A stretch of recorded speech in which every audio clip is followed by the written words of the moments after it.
RRR movie begins with the story. I believe that all movies should begin with the story. What is the conflict that gets resolved in this film? More challenging the conflict, the better.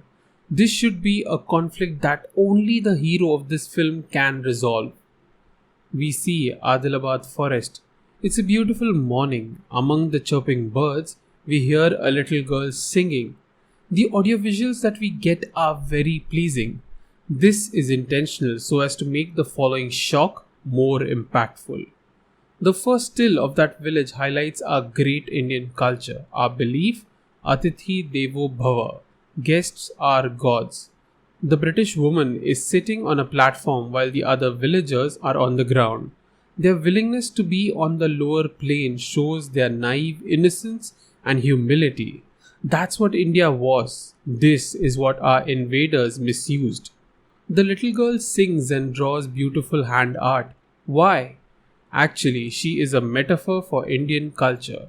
It's to show that when the British came to India, they robbed us of our culture, taking back our great treasures, which even today are kept in the British Museum.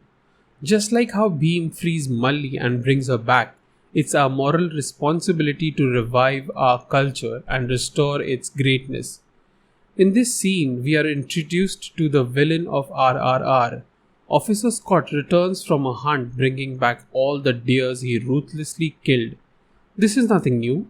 The shock comes when we learn that his wife is as cruel. This is new and probably more accurate than in all the other pre-independence movies where I've never seen any British women portrayed as cruel.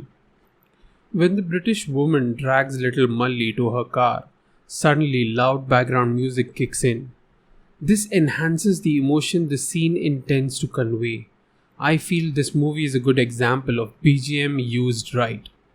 When Malli's mother comes to beg for her freedom, Officer Scott speaks of the importance of a British bullet. This is important for two reasons. One is that it serves as a connective thread to the other story of this film.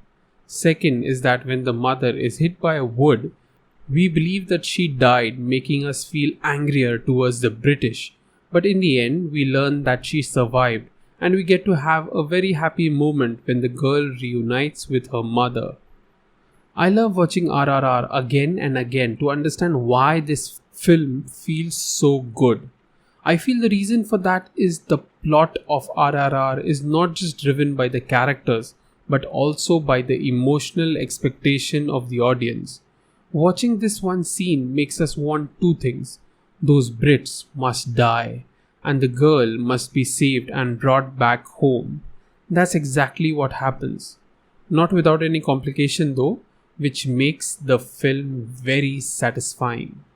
We'll talk more about RRR in future videos. Till then, thank you.